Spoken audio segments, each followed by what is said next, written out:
Hello, in this video we will see how to delete all the blank cells which are random across my data and bring it across to one side. All the the blank cell has to go and all the valid data should come either left or top.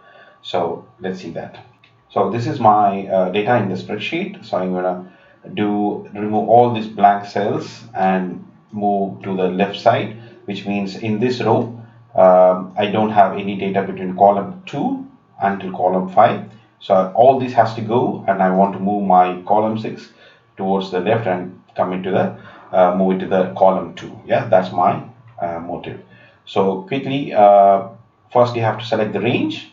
Yeah, after selecting the range, press Ctrl and G and click on special. Yeah, and click on blanks in this radio and click OK. And once you click OK, you can see all the blank cells has been selected. So now click on any of the blank cells, right click any of the place and click delete. Upon delete, it will ask you whether you want to shift the cells. After deleting, do you want to move it to left?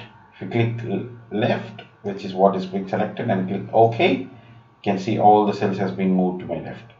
I will undo it, press Ctrl Z and do it again. And if you want to move the cells up, click on the second option and click OK. You can see all the cells have gone up.